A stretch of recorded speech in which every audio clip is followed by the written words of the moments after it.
Hola, buenas tardes. Seguimos con esta línea informativa porque cuando se cumple hoy una semana del mortífero terremoto con epicentro en el sur de Turquía y que dejó una huella devastadora en varias provincias de ese país y de la vecina Siria, las autoridades han actualizado la cifra de víctimas mortales en más de 36.000.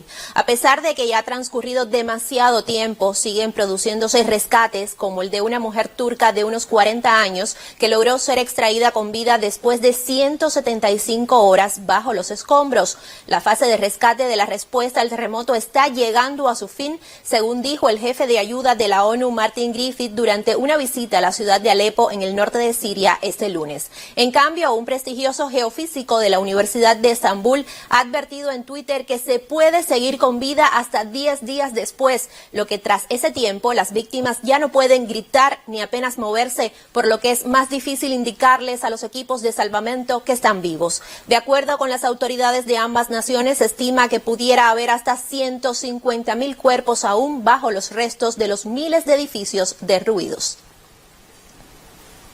Y el presidente de México, Andrés Manuel López Obrador, ofreció interceder personalmente ante el gobierno de Estados Unidos para que haya un cambio en la política de bloqueo contra Cuba. Así lo declaró hoy en su habitual conferencia de prensa matutina. Escuchemos.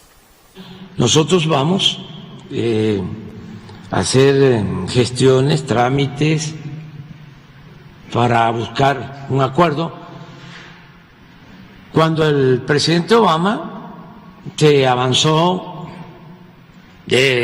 hubo un acuerdo, intervino hasta el Papa Francisco.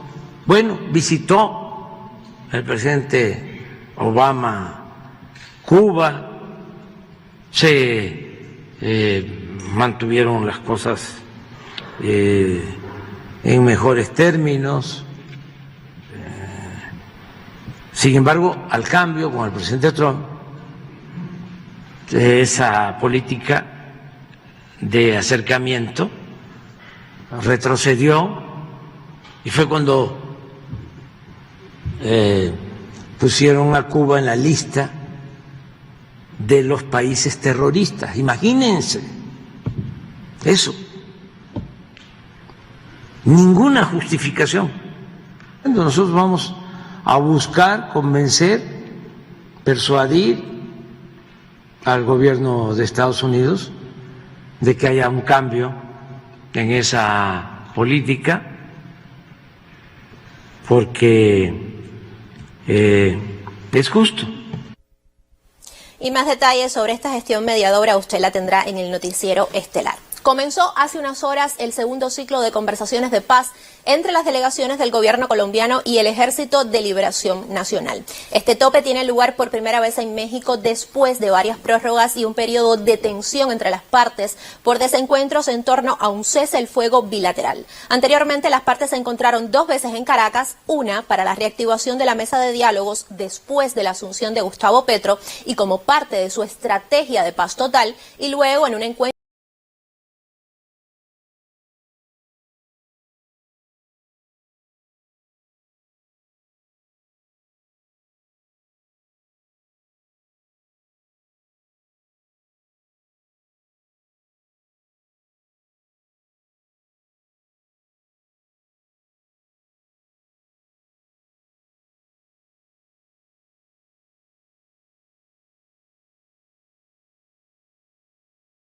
de hoy poner manos a la obra. Las delegaciones en México se encontraron en un clima de mucha esperanza, también una vez que se ha reconstruido una serie de procedimientos y con un marco de confianza renovado.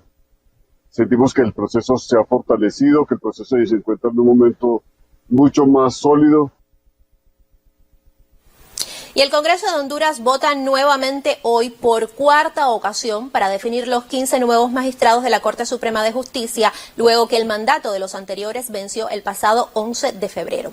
El propio sábado, el Legislativo unicameral concluyó un debate sin consenso y antes de eso ya había habido otras 2 elecciones fallidas para la renovación del Poder Judicial. En ese contexto, la situación se complejiza con la renuncia del magistrado saliente del Supremo, Edgardo Cáceres, pues la Constitución hondureña determina determina que mientras el Parlamento no elija a sus sustitutos, los jueces deben seguir al frente del Tribunal Supremo. La traba principal para esta elección radica en que la bancada oficialista y el Partido Nacional tienen sendas propuestas independientes que solo coinciden en 12 de los 15 magistrados y ninguna de estas fuerzas tiene mayoría parlamentaria, por lo que necesitan obligatoriamente de alianzas. Varias organizaciones regionales e internacionales han llamado al diálogo para solucionar esta crisis hondureña. Y una historia de crisis legislativa y judicial se repite también en Israel. Allí la Knesset, como se le conoce al Parlamento israelí, protagonizó una sesión ausente de todo protocolo, donde el tema debate fue también el nombramiento de jueces y cambios al sistema judicial que ha propuesto el primer ministro Benjamin Netanyahu. El premier busca la autoridad para nombrar a todos los jueces del país y retirar al Tribunal Supremo la autoridad para revisar la legalidad de las principales leyes, conocidas como leyes fundamentales. Ante tales propósitos, decenas de miles de israelíes salieron a las calles hoy en lo que se reseña como la mayor protesta ante el Parlamento en años. Los organizadores estimaron la cifra en 100.000 personas. El rechazo popular gira en torno a este polémico plan de Netanyahu. Ya van semanas de manifestaciones masivas a las que se han sumado influyentes líderes empresariales y antiguos militares. Incluso se ha producido una declaración de preocupación del presidente de Estados Unidos, Joe Biden, aliado histórico de Israel. Netanyahu y sus partidarios dicen que los cambios propuestos son necesarios para frenar a un poder judicial que quiere ejercer demasiado poder, pero sus críticos afirman que la reforma judicial equivale a un golpe de Estado y que destruiría la democracia israelí. Lo cierto es que en el trasfondo están las imputaciones a Netanyahu por una serie de cargos de corrupción. Y la novela de los misteriosos objetos sobrevolando los cielos pica y se extiende. Ahora Estados Unidos lo mismo informa sobre la presencia de presuntos globos chinos que de objetos voladores no identificados, o sea, OVNI, cual si los extraterrestres también estuvieran de enemigos en alianza con la potencia asiática. El domingo el Pentágono informó sobre el derribo de otro artefacto volador, pero hoy China develó que ellos no son los únicos en volar globos e incursionar espacios aéreos ajenos. Así lo dijeron. Es común que los globos estadounidenses ingresen ilegalmente al espacio aéreo de otros países. Solo desde el año pasado, los globos de gran altitud estadounidenses han volado ilegalmente sobre el espacio aéreo de China más de 10 veces, sin la aprobación de sus autoridades pertinentes. Lo primero que debe hacer Estados Unidos es una introspección y cambiar su rumbo en lugar de calumniar a China e incitar a la confrontación. Y al cierre le informo que el Ministerio de Relaciones Exteriores, también de China, anunció que el mandatario iraní Ebrahim Raisi visitará Beijing entre martes y jueves de esta semana. Así va el mundo hasta esta hora. Continúe informándose al mediodía.